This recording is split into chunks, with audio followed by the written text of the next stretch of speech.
Орыс халық ертегісі Хаброша. Бұл дүниеде жақсы да бар, жаман да бар.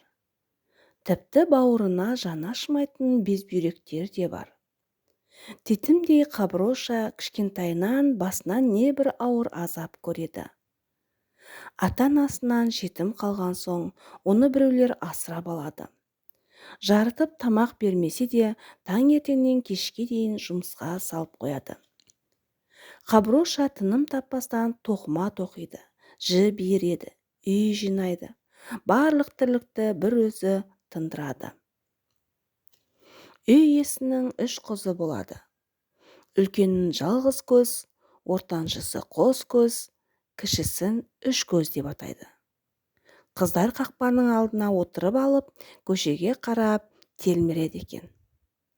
Ал кішкентай Хаброша соларға қызмет етеді. Солар үшін тігеді, солар үшін тоқиды, солар үшін ереді. Бірақ жан баласы оған жылы сөз айтып, маңдайынан сипап көрген емес.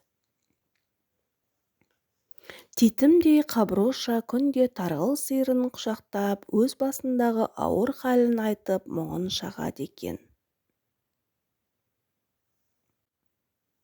Анамдай болған сиырым менің.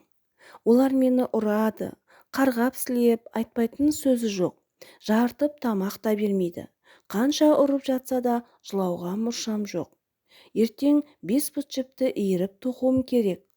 Оны ақ түске бояп, шумақтап орауым керек. Сонда сиыр оған: менің бір құлағымнан кіріп, екінші құлағымнан шықсаң, бәрі өздігінен дайын болады, дейді. Хаброша сиырдың бір құлағынан кіріп, екінші құлағынан шыққан кезде бәрі де өз-өзінен даяр бола қалыпты. Жіп иірілген, тоқылған, ағартылған, шумақтап оралған. Аң-таң болған Хаброша қуанып кетіп, тоқылған кенепті үй иесіне әкеп береді. Бірақ мақтау естудің орнына бұрынғыдан да көп жұмыстың астында қалады. Хаброша тағы да сиырын әкеліп, оны құшақтайды. Сонан соң бір құлағынан кіріп, екінші құлағынан шығады да дайын болған нәрсені үй иесіне әкеп береді. Сонда үй иесі жалғыз көзін шақырып алып: сүйкімді де сымбатты қызым менің, сен білдіртпей аңдып, ана жетім қызға жіпті кім иіріп тоқып беріп отыр? Соны біліп кел, деп жұмсайды. Жалғыз көз Хаброшамен бірге орманға барады. Бірақ шешесінің тапсырмасын ұмытып, көк шалғында күн көзіне қыздырынып жатады. Сонда Хаброша: ұйықтай ғой, көз, ұйықтай ғой, дейді. Жалғыз көз ұйқыға кетеді.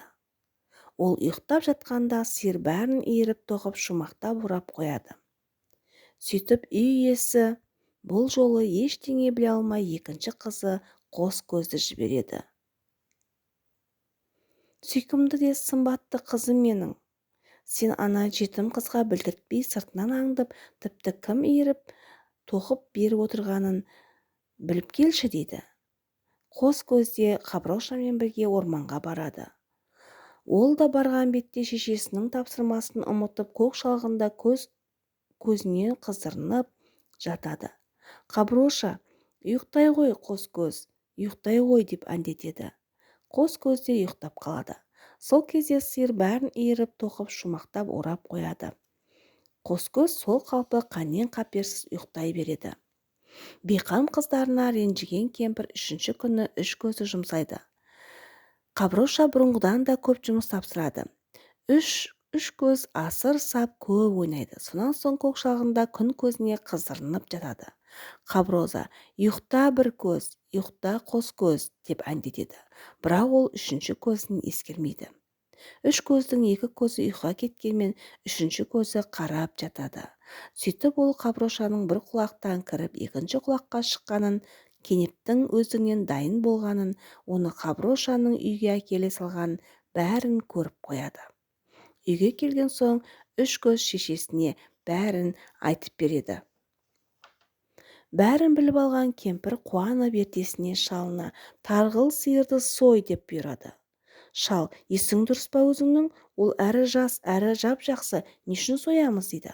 Сой деген соң сой дейді қақшаңдаған кемпір бой бермей қояды. Амал қанша?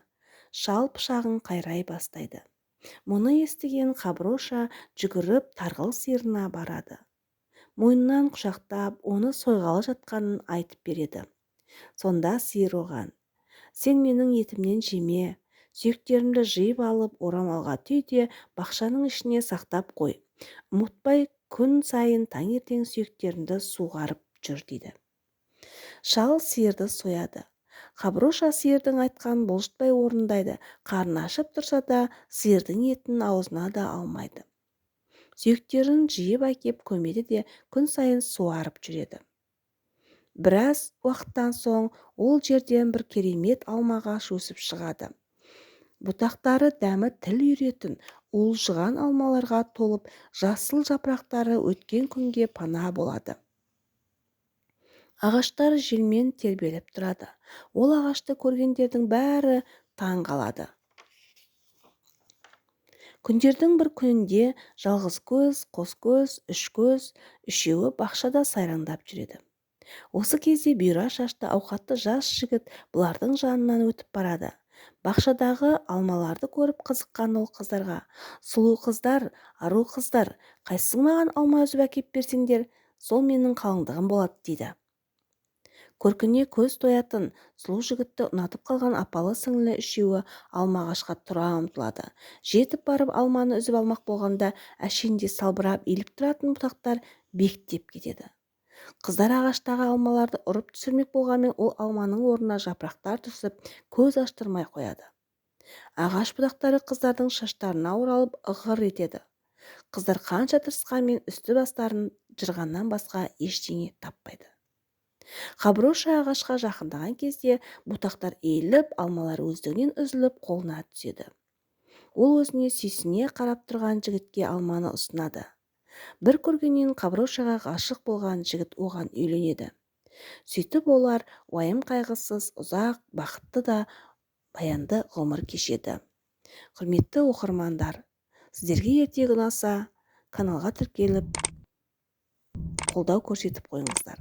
Келесі ертегіні жіберіп алмас үшін қоңырау басып қойыңыздар. Сау сәлеметте болыңыздар.